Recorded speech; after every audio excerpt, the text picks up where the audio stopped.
आशीर्वचन से जो ऊर्जा आपने जागृत की है, इस ऊर्जा को और शक्ति प्रदान करें। श्रद्धेय गणपुरी जी महाराज।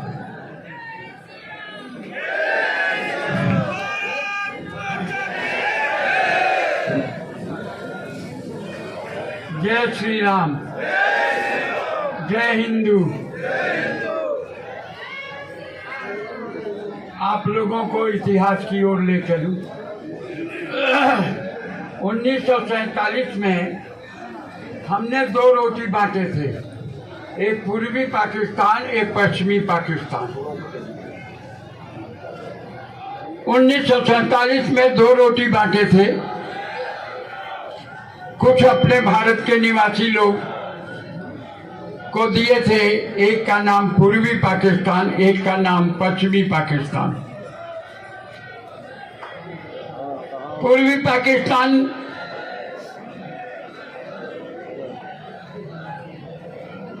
में 1972 में आई हुई आपदा को ठीक व्यवस्थित करने के लिए भारत सरकार के श्रीमान तत्काल प्रधानमंत्री इंदिरा गांधी ने एक ठोस कदम उठाया और भारत के एक हिस्से को ही, बांग्लादेश भी भारत ही है, कल भारत था, आज बांग्लादेश बना दिया और उनको सुविधा दिया, तो मेरी बिल्ली मुझे म्याऊं कहने लगी। ये बड़ा दुखदाई हो गया। श्रीमती इंदिरा गांधी ने पूर्वी पाकिस्तान को बांग्लादेश के का रूप दिया, सारे विश्व से मान्यता दिलाया और बचाया। पूरे विश्व का हैंडलूम वर्क, कपड़े का उद्योग दे करके खड़ा किया। मेरी इतनी सहानुभूति, इतनी उनके प्रति उदारता, इतना परिश्रम, सब कुछ किया। आज यूनिट सरकार इतना निर्दयी, कठोर और बर्बरता हिंदुओं के साथ कर रही है, मैं उसका घोर निंदा करता हूं। और यह भी कहता हूं, यदि बांग्लादेश तत्काल हिंदुओं के साथ, सनातन धर्म के साथ होते हुए दुष्कर्म, अत्याचार, अनाचार और कत्लेआम को नहीं रोकता, तो मैं भारत और बांग्लादेश के बीच के बॉर्डर का पहाड़ तोड़ करके भी बांग्लादेश में घुसकर अपनी रक्षा करने की ताकत रखता हूं।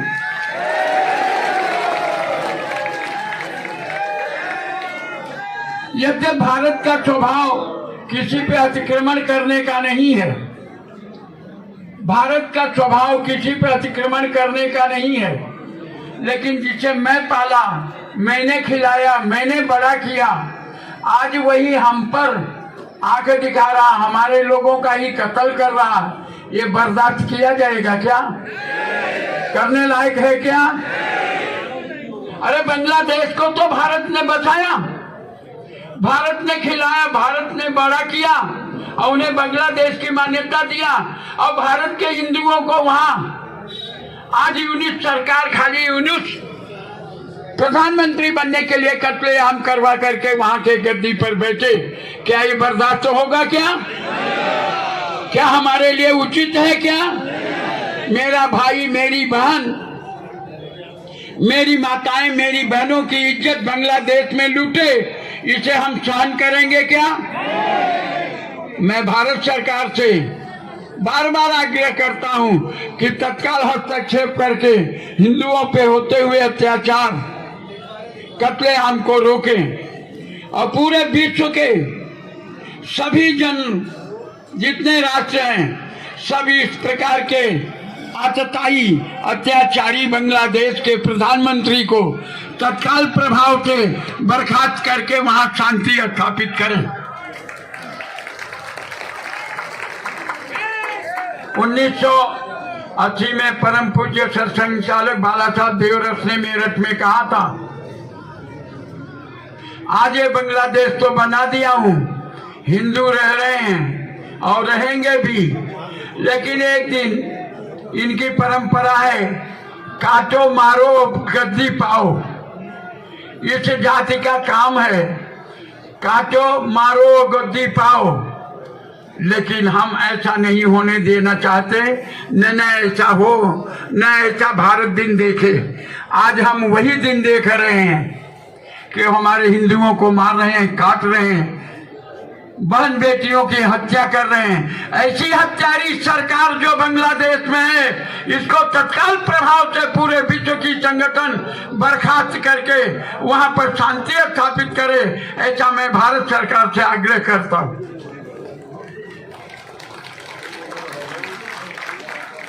हिंदू जब देखो तब कोई काटने लगता है। इतना आपका पानी कमजोर है क्या? हिंदू इतने कमजोर हैं क्या? जब हिंदुओं का खून खौलेगा तो विश्व केवल दौड़ेगा, डोलेगा, कांपेगा। ठीक है, कुछ राजनीतिक पार्टियों ने अपनी वोट के लालच में भारत की जातिवादीयता की एक नशा चढ़ा दिया, बंटवारा कर दिया। इस लोकतंत्र में एक बड़ा दुखद एक विषय खड़ा हुआ है। हम लोकतंत्र में, प्रणाली में आशंका करता हूं, भारत का हूं, भारत का नागरिक हूं, किंतु हमारे लोकतंत्र के प्रणाली में जो कमियां जातिवादीयता की आई है, यह राजनीतिक पार्टियों का, इसे समाप्त कर देना चाहिए, ऐसा भारत सरकार से आग्रह भी है।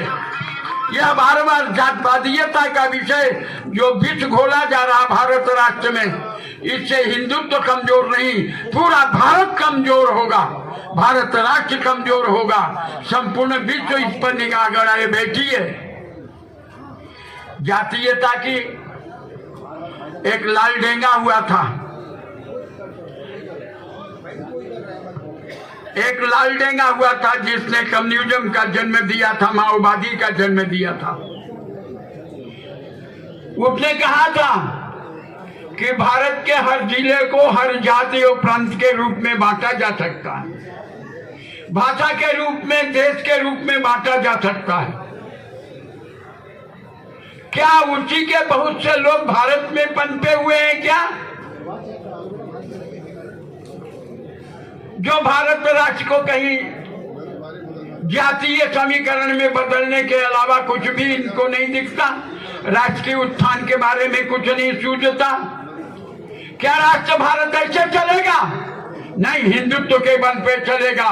सनातन पर जो जो भी अंगुली उठाएगा उसका अंगुली नहीं, हाथ भी काट दिया जाएगा।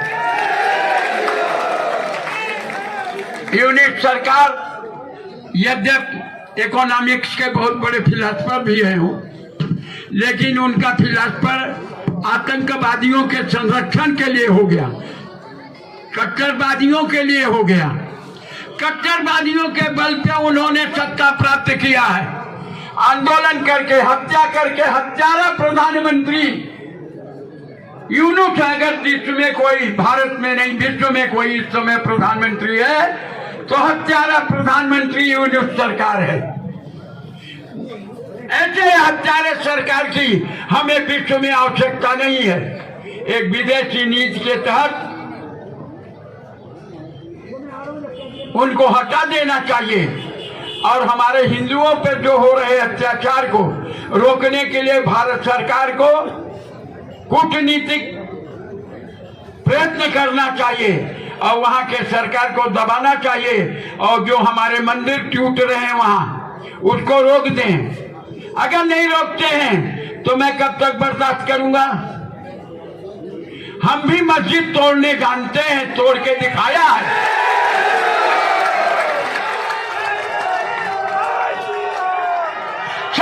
दिसंबर 1992 को हम उसके गुम्बद पे खड़े होकर तोड़ के दिखाया है विश्व को।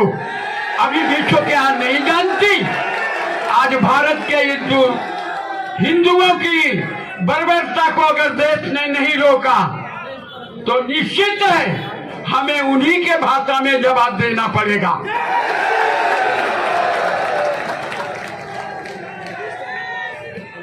माननीय अशोक सिंघल जी ने शामली के सभा में कहा था, भारत राष्ट्र में निरपेक्ष धर्मनिरपेक्षता तो ठीक है, चलने दीजिए अगर आपका लोकतंत्र इससे जीवित होता है।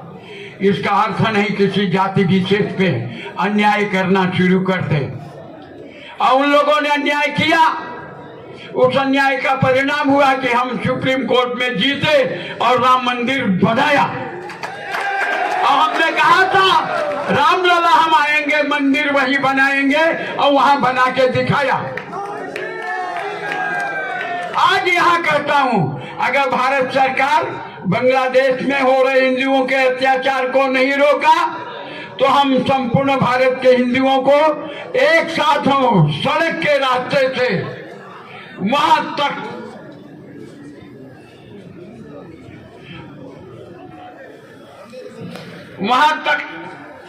एक पैदल मार्च करके जाना पड़ेगा। और संपूर्ण हिंदुत्व को बचाने के लिए आह्वान करता हूं, हमें तन मन धन से आज ही तैयार हो जाना चाहिए और संगठन के लोगों के साथ लग करके हिंदुत्व की रक्षा के लिए तन मन धन से हम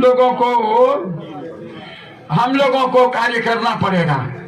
एक बात ध्यान रख लेना, डॉक्टर अंबेडकर जी ने एक बात कहा था।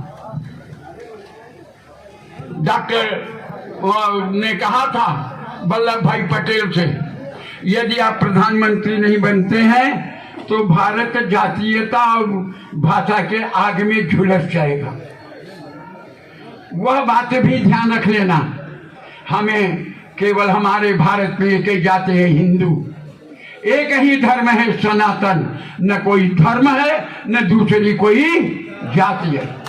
न हम किसी जाति में बटेंगे न किसी दूसरे धर्म में। यह आपको ध्यान रखना पड़ेगा। एक बात ध्यान रखें, लाल बहादुर शास्त्री ने कहा था, छोटी लंगोटी धोती जब छोड़ दोगे आप अपनी पहचान तो कोई कुछ भी आपके लिए बचेगा, सहना पड़ेगा। आज कौन चोटी रखता हिंदू, कौन टोपी रखता हिंदू, कौन धोती रखता हिंदू? आपने अपनी मूल पहचान खो दिया, फिर कहते मैं हिंदू हूं। तो मुझे भी अपने आप पे शंका हो जाता है, मुझे भी अपने आप पे शंका हो जाता है। क्या पंडित मदन मोहन मालवीय पगड़ी पहन करके इतने बड़े विश्वविद्यालय भीख मांग करके नहीं बनाया? आप अपनी टोपी अपनी पगड़ी छोड़ के घूम रहे, फेंक दिए हो। जब आप अपने मस्तक का सम्मान ही खो दिए हो तो दूसरा आपके सम्मान का रक्षा करेगा? कैसे विश्वास करते हो आप? नहीं कर सकते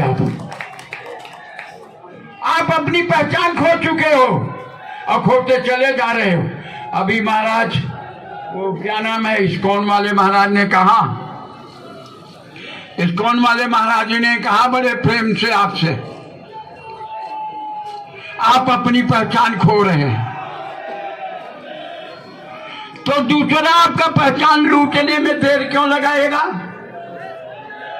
इसलिए सभी यहाँ इकट्ठे हुए हिंदू महासभा में हिंदू रक्षा समिति के मंच से मैं बहुत ज्यादा कहने का तो मन है और बहुत विषय हैं। और एक बात और ध्यान रख लेना, बच्चों को अंग्रेजी भाषा में भोजन का जितने नाम है उन्हें बदल दो। भोजन और वस्त्र का नाम अंग्रेजी का हटा दो और उन्हें अपने महाराणा प्रताप का पाठ पढ़ा दो, शिवाजी का पाठ पढ़ा दो, विवेकानंद जी का पाठ पढ़ा सिखा दो, महर्षि अरविंदो का त्याग तपस्या बता दो। आप परम पूज्य गुरु गोलवलकर जी का चरित्र निर्माण बता दो। आप छत्रपति शिवाजी का। एक बात ध्यान रखें, मैंने महाराष्ट्र के एक मराठी भाषा में पुस्तक पढ़ा था, उसमें कहा गया था कि मेरा आदर्श अगर कोई है, पूज्य आदर्श तो हनुमान जी, और मानव में कोई है तो परम पूज्य छत्रपति शिवाजी, जो मेरे आदर्श हैं, जिन्होंने घनघोर युद्ध करके हिंदुत्व की रक्षा किया है। और उसी के तले आज हम लोग हिंदू कहने के लिए यहाँ खड़े हैं। अगर ऐसे वीर शिवाजी जैसे महाराणा प्रताप जैसे, लक्ष्मीबाई जैसे वीरांगनाओं ने युद्ध करके आपको नहीं भी रखा होता, बचाया होता, तो आज आप हिंदू भी कहने लायक नहीं होते। इंदिरा गांधी ने कहा था, एक बार अब्दुल कलाम से अटल बिहारी वाजपेयी को मिलाया था मिसाइल के लिए, देश के लिए, रक्षा के लिए। तो एक बात कहा था अटल जी ने अब्दुल कलाम से, न भाषा है न जाति है, भारत राष्ट्र का एक सिद्धांत है। आप भारत राष्ट्र के लिए कार्य करें, आप सबके लिए केवल एक लाइन, अब हिंदुत्व हिंदू राष्ट्र के लिए कार्य करेंगे, सनातन धर्म के लिए कार्य करना है। यही संकल्प करके बांग्लादेश में हो रहे अत्याचार हिंदुओं के प्रति का हम घोर विरोध करते हैं और भारत सरकार से मांग करते हैं तत्काल हस्तक्षेप करके हिंदुओं पे हो रहे अत्याचारों को रोके और वहां सरकार को व्यवस्थित करे और सरकार को दबाए और होते हुए अत्याचार को रोके। इसी के साथ मैं आज वाणी को विराम करता हूं। जय श्री राम।